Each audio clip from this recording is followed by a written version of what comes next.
Welcome to another edition of What's Next, and joining us is Jonathan Hurvitz, who's the CEO of a brand that I kind of grew up with. It's been around for such a long time, Teljoy, and it's one of those brands that's kind of evolved as time goes on. Jonathan, firstly, it's great to have you on What's Next. Thank you for your time, and how long has Teljoy been around for? Aki, thanks for having me. Teljoy has been around we're in our 52nd year of trading. Wow. Okay. Yeah, and it's been a wild ride with a couple of different iterations, but we're very fortunate to have a very rich history, which we're very proud of. Well, listen, I'm looking forward to chatting to you about where Teljoy is 52 years later. As I said, growing up with the brand, and I hope I'm not giving my age away, but this is the rental economy. I remember Teljoy, you could, instead of buying a TV, you rent the TV. And I mean, this is the rental economy. Is it still relevant today? Tell us about the rental economy. So the rental economy, it certainly has its place. I think as South Africans, we've grown up with this idea that ownership is everything. So in South Africa, it's still got a long way to go to really get that same positivity that it had many years ago when things were super expensive. You know, when our founders started this business, you know, the TV was the third most expensive thing in your house. It was Yes. your house, your car, and then your TV. So the barrier to entry for TVs was extremely high. Now you can go into any of the big retail stores and you can pick up a 32-inch for 1,500 rand, which is not much different to a trolley full of groceries. So the barrier to entry to electronics and appliances is so much lower now, and people, South Africans, have a mentality around ownership. You know, our contemporaries around the world in a little bit more of a single class economy. Rental is part of their economy and part of their society. You know, you go to Australia and to the US where pricing of property, as an example, is so expensive. People rent for extreme periods of time before they can even hope to own things.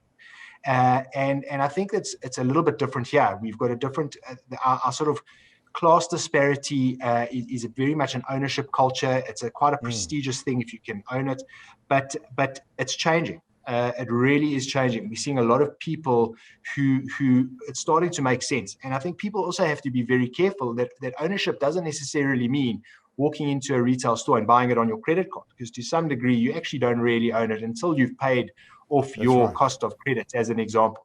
So I Yeah. think Yeah. that where we are now, it's such an exciting place to be. We've got a unique position in that we're coming into the rental economy with 50 years of experience, and the iterations of our business have been amazing, and certainly lent itself to our growth over the last couple of years.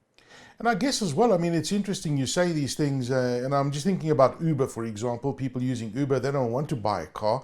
It's almost like renting the services of that car, and I guess with Airbnb, very similar. So, with the backdrop of what you've just said, why is Teljoy having its moment right now? I mean, rental is really having a huge moment right now.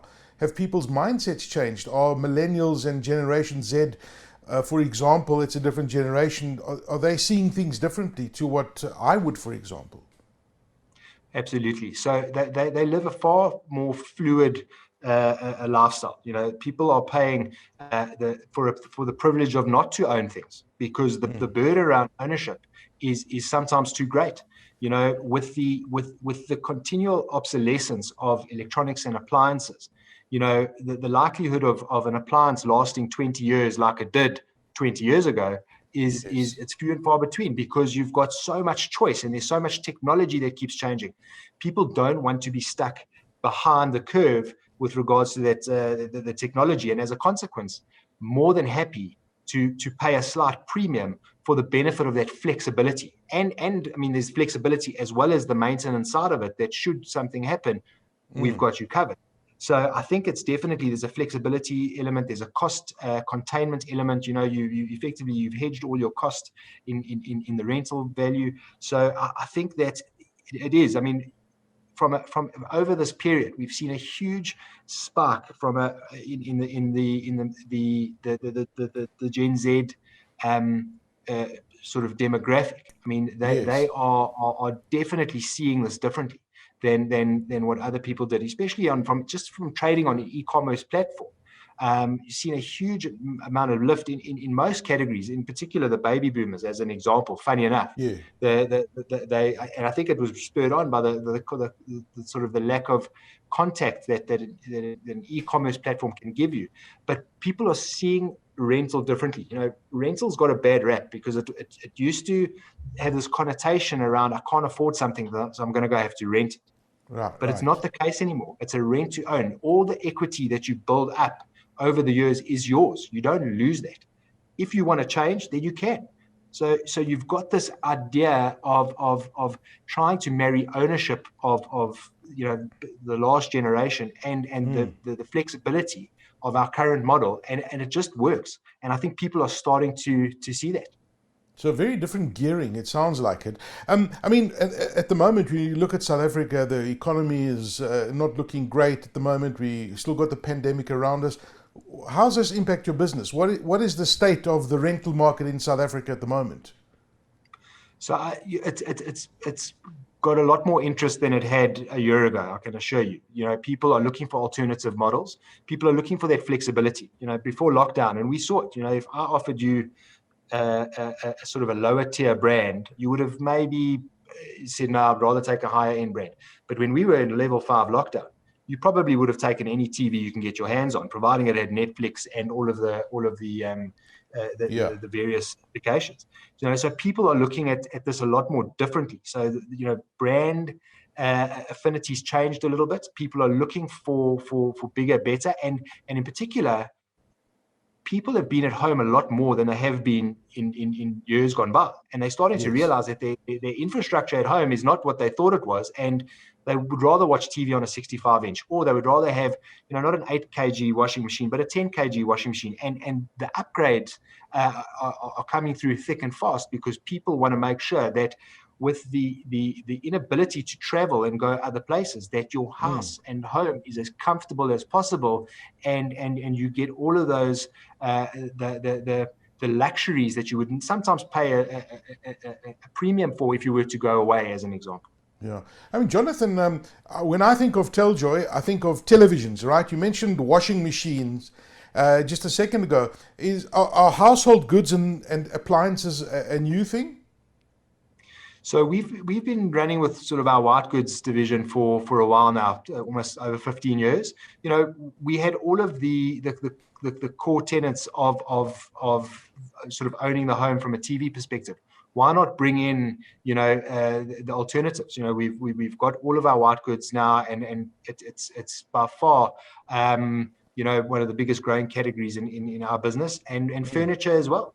Beds and mattresses Really? are incredibly popular, and continue to be popular. And it was a calculated decision on our part, but we had a demand, and we fulfilled that for customers. It's absolutely fascinating. I mean, I would never think that, and it actually makes sense the way you talk about it. I guess if you structure your finances in the right way, you're adding more value to your life, and I guess it can be more affordable. And the notion of paying for something that you're eventually going to own makes sense as well. But COVID-19, you touched on earlier on the impact that COVID-19's had on your business. So it sounds to me like COVID-19's been pretty good. When you compare your signings up 2019 versus 2020, for example, is there an increase? When you mention the 65-inch TV and people spending more time at home, it makes absolute sense that you want to add more value to your experience of watching Netflix, for example. Sure. So, I mean, the comparative is always going to be difficult. For the first 3 months of lockdown, we weren't able to trade. But That's in the right. latter part of lockdown, we certainly have seen a massive uptick with customers. As a sort of pseudo lending business, we've had to refine our processes a little bit better. Not necessarily taking the sort of the lending risk as we would ordinarily. So we've been a little bit more selective. But with being more selective, Yes. and narrowing our product set down, we've actually seen an uptick in numbers, and which is extremely positive for us. So absolutely, I mean, if it was annualized, I would there's no question that 2020 has been a far better year for us in terms of new customers. We've had our challenges in our business, as any business has, but we've had to sort of correct our cost base and make sure that our fundamentals are right. But as I said to you, we've got a very loyal customer base. We've looked after them, and it's now been their turn to look after us, and we've been very fortunate to have come through this relatively unscathed, and with the core principle of our business is underpinned by customer service. One of the benefits of a rental is if something happens and goes wrong with your appliance or electronics, we there, and we'll replace it or repair it. That's a benefit that a lot of people don't necessarily take into account. You only take that into account once you've been bitten once or twice by those unforeseen costs. So we've really worked hard at getting our customer experience and customer service right, and improved. And that, with the general sentiment, have seen consumers sort of coming through, and we've been very fortunate. No, I mean, that sounds, the peace of mind is very important. But I just want to go back to what you said earlier about the rent to own concept. When you think about it, in the past, your business was structured on a rent business, so you'd rent a television over a certain period of time. But now you've changed the configuration, and you've changed the mechanics of it. So I'm renting for something that I'm eventually going to own, right? Yeah, absolutely. So that's exactly right. So the benefit of that rental is that we can throw a lot more value-added services in. So as an example, you don't have to have your TV on your insurance policy. We'll cover that insurance. So that's because it's our asset. We'll cover TV license. We'll cover all of the maintenance. If our rent to own model, it's not too far from the indefinite rental. Effectively, you can give us 30 days notice at any time during your rental, and we'll cancel your contract. We'll come collect it. You don't have any future liability. You've paid for the usage, and we will come and collect. We'll shake hands and we'll part ways. At the end of your contract, you can decide whether you want to take ownership. You just got to let us know, and then that TV is yours. But we also have an option to reduce your rental, and we'll continue with the same benefits as you've had since day one. So, again, our customer loyalty is it's through the roof, because people, TVs that are 8-10 years old, when they're not working and we can't fix it, we'll replace it with something more current for no additional cost. The risk is all lies with us, and you've got absolute peace of mind. And again, coming back to the flexibility side, you can upgrade, downgrade, or cancel at any time. Now, from a COVID perspective, that's an unbelievable opportunity for people not to have to, if you are looking to raise a little bit of money, you would probably have to sell your stuff on whatever platform you need to. And then, if you've got an outstanding HP arrangement, you'd have to settle that. You might not come out on the right side. But ours is a pay as you go, for lack of a better expression, a pay as you go model, which is unique. No, I mean, it actually, pay as you go is a great description to use for Teljoy, and the amount of technologies that you've got, and TVs, for example. But rent to own, in terms of, does it actually work in practice? I know there's lots of pitfalls. You mentioned a lot of things. I mean, the TV license, I thought, wow, that's cool. The fact that I don't have to worry if this thing breaks down, that's very cool. But what are the pitfalls in the industry? I mean, the risks and the contractual stuff, are there those kind of pitfalls? So with the flexibility that we offer, I mean, I don't see any pitfalls. The fact that you can get, as I said, a 65-inch TV, and if you can't afford it, you phone us and say, come and collect it. We'll come collect it with no penalties. You can get all of the stuff that you want and in your home with only a 30-day commitment. Now that's unheard of. We've got the ability to do it because we've got so much experience. So, if you ask me if there's any pitfalls, I'm obviously going to say absolutely not. I think the pitfalls in the industry is where people are trying to sell rent to own, but at the end, the actual principles of it aren't rent to own, and land up getting consumers in trouble. We believe that we've got a unique product in South Africa, number one, and number two, we're offering significant value. beyond what anybody else can offer, given our sort of our learnings over the last 50 years and fortunately our scale. That's amazing. Just out of interest, what would say a 65-inch 4K TV cost me a month? Out of interest. I mean, we've got various models, but you Yeah, could yeah, probably get absolutely. one for $749 a month. Gee, that's not bad. And then the insurance is taken care of. I don't have to worry about maintenance if something goes wrong, etc. And I give you 30 days, and it's done. And that 749 a month is a relatively high end model.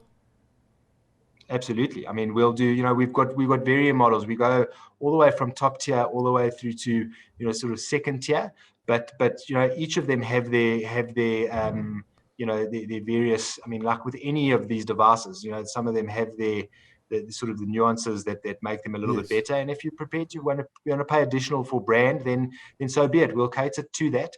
But we've got a lot of variety, that caters to anybody's need. But the benefit of that is that let's assume you come in for a 749 product and you're not happy with it. Just tell us you want your upgrade, and then we'll put you into an 899 model as an example. Yes, yes. So there's a huge amount of flexibility, which I think that the rental offering brings. No, I mean, that's exactly what it is. It's that flexibility that people want, and scale up, scale down, add this, add that. I mean, is this where you're seeing this market going forward? Looking at 2021, are you going to see the same robust growth that you experienced towards the second half of last year? Where do you see this particular market going? Are you going to be, say, introducing new products? I'm trying to think what else you can introduce. If you've got furniture and appliances and TVs, are there other things on the horizon as well? Where is this all going, Jonathan Hurvitz? So we're very fortunate. We've got a good momentum into 2021. So we are absolutely gearing up for growth. We're looking at our customers and saying, what do you guys need? As an Yes. example, we've just brought Smeg into our range. Now that's typically, kettles, toasters aren't typically a good rental product, but people have this need for this high quality stuff, and we can give it to them. We are moving into gym equipment. With Ah, unfortunately with the pandemic, gym equipment is it's not as easy as going down to your nearest gym and getting on a treadmill. People feel a yes. lot more comfortable at home. So we've launched gym equipment. We've got smart indoor trainers, for your bicycle. People can at a very reasonable cost on a monthly basis. You can do everything that you could do pre-COVID. So we are absolutely gearing up for growth. We are extremely excited. We are continually adding products that make sense to our business model and our customers' lifestyles. And we absolutely hoping to reach new heights this year. Gee, Jonathan, I mean, this is a very exciting business you're in. Thank you very much for your time. Jonathan Hurvitz is the CEO of Teljoy, a company that's more than 50 years old. And I remember them hiring TVs, and today you can really get anything you want and rent it on a rent to buy, which is absolutely brilliant. Look forward to monitoring your progress as we're moving into 2021 in a tough economy, let's be honest, but your optimism is coming through. And thank you for your time and joining us on What's Next, Jonathan. Aki, thanks so much. It's only a pleasure. Take care. Cheers.